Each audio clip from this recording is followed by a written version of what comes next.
Legoland est un jeu de gestion de parc d'attractions inspiré de titres comme Roller Coaster Tycoon, mais avec une approche plus accessible, plus adaptée aux enfants.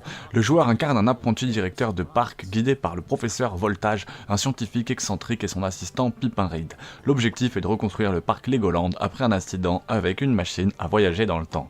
Le jeu propose 10 missions scénarisées, chaque mission se déroulant dans un lieu différent, San Francisco, Londres, Égypte, et introduit de nouveaux éléments de gameplay, un mode jeu libre qui permet de créer un parc sans contrainte en utilisant tous les éléments débloqués, des attractions variées, manèges, montagnes russes, restaurants, boutiques, décors thématiques médiévales, jungle, etc. et une gestion simplifiée du recrutement de personnel, de satisfaction des visiteurs et d'entretien des attractions. Le jeu se distingue par ses graphismes colorés, avec son environnement en 3D ISO avec des éléments Lego fidèlement reproduits. Certaines cinématiques en FMV, séquences animées introduisant chaque mission, renforçant vraiment l'immersion, des musiques entraînantes, variées, adaptées aux différents thèmes des missions, et une voix off assurée par Justine Fletcher, apportant une touche humoristique et pédagogique. Legoland est conçu pour être accessible aux jeunes joueurs. Tutoriel progressif, introduction de mécanique du jeu de manière graduelle. Objectif clair, chaque mission a des objectifs précis facilitant la compréhension et une interface intuitive. Menu simple et icônes explicites. Cependant, cette simplicité peut rendre le jeu moins stimulant pour les joueurs expérimentés à la recherche de défis complexes. Moi, je me souviens qu'étant jeune, ça m'avait paru déjà assez complexe.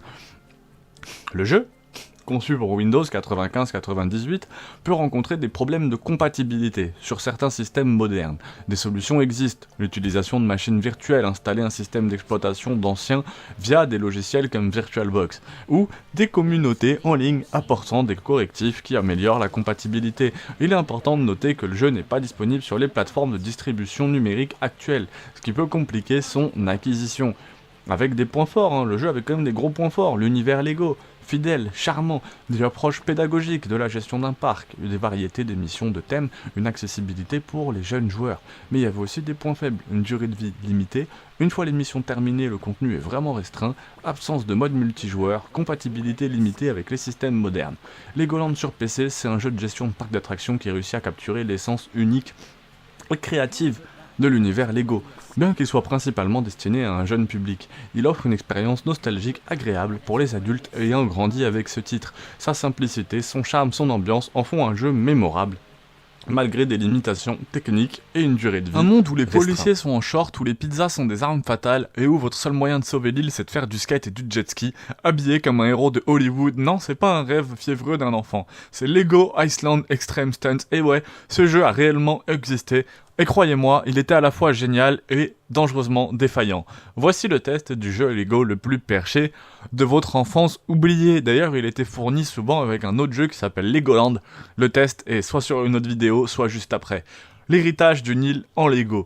Avant de parler de cascade, parlons d'un truc important. Lego Iceland, c'était pas juste un jeu, c'était une tentative folle en 97 de créer un monde ouvert en 3D, alors que la 3D, c'était encore du gruyère à trous sur PC.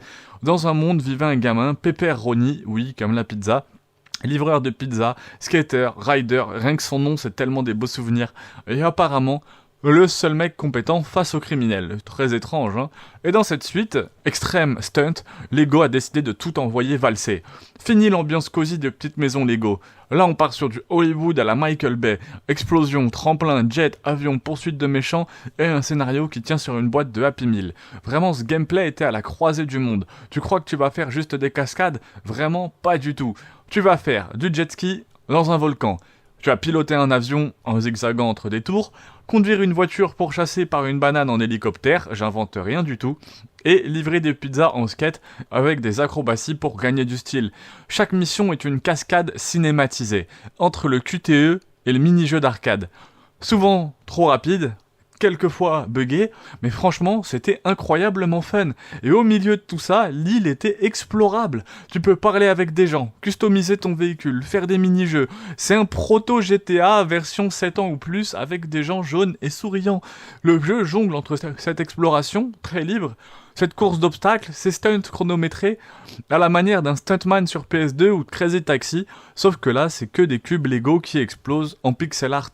C'était étrange, c'était mal foutu, mais alors qu'est-ce que c'était magnétique. Lego Iceland Extreme Stunt était vraiment bourré de défauts. La caméra, elle avait des spasmes, un peu comme moi. Les contrôles glissants, comme une savonnette dans une pente. L'interface est de Windows 98, mais alors il n'y a aucun charme. Mais malgré ça, le jeu, il y a une âme, il y a un vrai délire artistique. Ce jeu respire la passion. Chaque PNJ a un look débile mais unique, l'humour est méta, absurde, assumé. Le méchant, le bricoleur, est une sorte de Joker version Duplo qui veut juste embêter tout le monde avec des pièges ridicules. Et le plus fou, les musiques sont incroyables. Techno pour ado, guitare qui sature, jungle digne des Spy Kids, ringard mais franchement inoubliable. Franchement c'est un jeu avant son temps. Aujourd'hui, des jeux comme Go Vacation, Lego City Undercover ou même Dreams reprennent cette logique de mini-jeu en monde semi-ouvert. Mais Extreme Tone, c'était un pionnier dans le mélange arcade plus narration plus exploration libre. Il a planté des graines, certes mal arrosées, mais qui ont inspiré. D'ailleurs, en 2023, certains modeurs ont commencé à recréer l'île en HD. Et tu te rends compte qu'il y a une vraie communauté de fans discrets, comme un club secret de gens qui ont grandi avec Pepperoni dans leur cœur. Franchement, j'en fais partie. Et si vous êtes encore là, c'est que vous en faites aussi probablement partie. Bienvenue sur Remix Life, abonne-toi, pouce bleu. Alors, est-ce que c'était à refaire? Oui, mais sûrement pas n'importe comment. Verdict, Lego Island Extreme Stun, c'est un chaos magnifique. C'est un jeu tellement ambitieux pour son époque, un peu raté, mais tellement attachant comme un film de série B qu'on adore revoir. C'est vraiment pas le meilleur jeu Lego, mais c'est probablement le plus libre, le plus fou, le plus personnel. Aujourd'hui, dans un monde où tous les jeux se ressemblent, où les open world sont surcalibrés, ce petit délire, avec ses morceaux de pizza, ses sauts en jet ski, ce méchant ridicule, mérite d'être découvert. Lego, si tu m'écoutes, remaster-le maintenant, mets ça à 10 balles sur PS5, et on sera tous assez fous de l'acheter, vraiment. Vraiment, si t'as déjà joué à ce jeu et que t'en parlais à personne de peur qu'on te prenne pour un fou, lâche un like. Il y a le test sur Legoland aussi qui est disponible sur ma chaîne. Souvent, les deux jeux Island Extreme Stunt et Legoland étaient fournis ensemble. Donc n'hésite pas à aller voir ça. Il y a plein d'autres jeux de notre enfance sur ma chaîne. Alice Greenfinger par exemple. J'en oublie là comme ça. Mais il y a vraiment plein de jeux de notre enfance qui Poulkai. Il y a plein de trucs très cool et encore des trucs encore plus perchés. Donc hésite pas à aller voir tout ça. Dis en commentaire si tu veux un remake.